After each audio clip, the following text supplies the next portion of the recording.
North East Valley Normal School's a great place to be a student or a staff member, and that means all staff, because here all workers are paid a living wage. As a responsible employer and as a group of people who want to teach our kids how to live as good citizens, we felt that we should be showing them how to treat and respect those that worked for us. It grew into... We're trying to practice what we preach. We're not over the top about that, but you can't teach children about how to relate to each other when you're treating people poorly by not paying them properly. More than a third of those who work in our schools are support staff. They're librarians and administrators, IT and learning support, sports coordinators, teacher aides and more. And as a group, they remain some of the poorest paid in our communities, often earning little more than the minimum wage. It's a different level. We don't get paid enough for our job. It's a job that we do with passion. It's not a job that everybody can do. The cost of living is going up, our wages don't go up. Our families, they still need to be fed, they still need to have a roof over their head and clothes on their back. The kids, they're all in the high school now, so they need their books. We're paying those books for them for their school, but it's expensive. So if we spend all the money for those things, we can't have any food on the table. I have a son who's dyslexic and he goes to tutoring once a week and I pay $50 an hour for him to go to that. But in order to get that money, I do housework for other people on a Friday because what we get paid here just does not pay for me to support my son. Most of us do work outside of the school, and it is out of necessity because we can't sustain ourselves by working within the school from what we get paid and the hours we get. I've recently come into custody of my sister's 5 children. I'm currently staying with mum. I'd like to go and move in with my husband, into our own home, where we're able to be a married couple.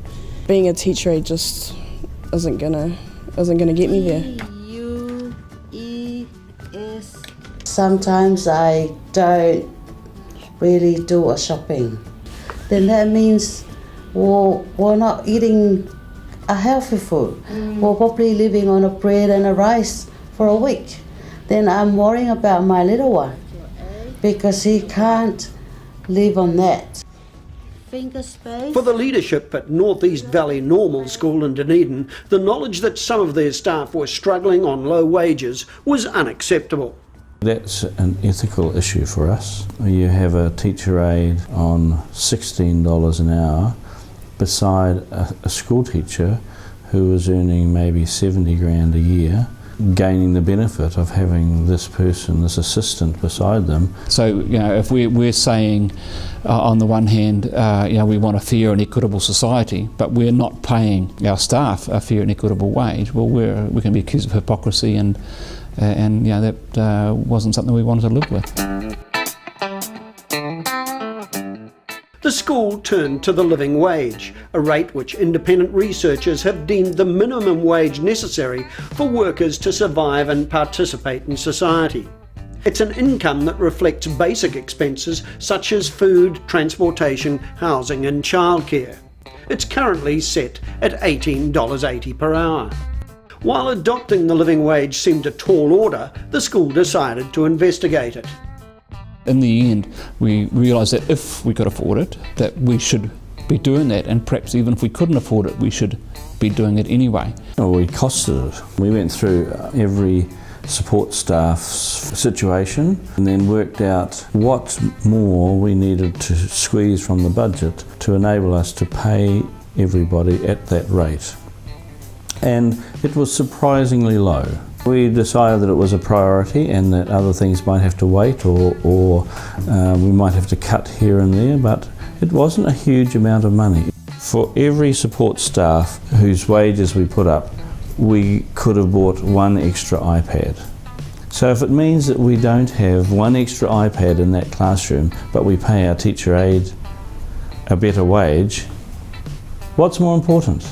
Becoming a living wage employer had a significant impact on the support staff at North East Valley Normal School. It's been really worth it for us, the support staff. They have a much greater sense of we are part of this team. They value us, and they've done this to show how important we are. And so, whilst we've worked pretty hard up till now, we're actually going to step it up a little bit. And even a more sense of we're part of this professional team. You know, the teacher aides now expect to be kept in the loop about things. They want to know what's going on. Why is this happening? Do I need to be involved in this? Have I got something to contribute? The living wage has also been appreciated by the teaching staff who work alongside the support staff. The teachers know that these support staffs are helping to create a less stressful environment for them and for the children in that classroom and in the whole school.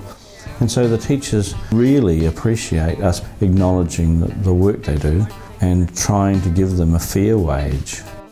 The experience of North East Valley Normal School reflects that of workplaces both here and abroad, where adoption of the living wage has boosted morale in workplace relationships, lowered rates of absenteeism and improved staff retention.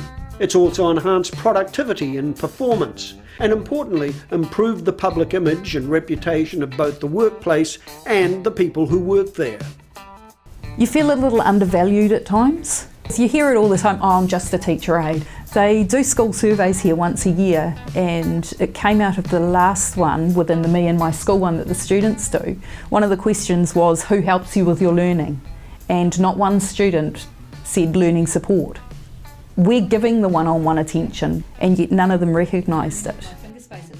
We shouldn't be sending signals to our kids and our community that some people aren't worth much. Look at the bigger picture rather than just your budget. You know, your budget's there to reflect your values and your commitments.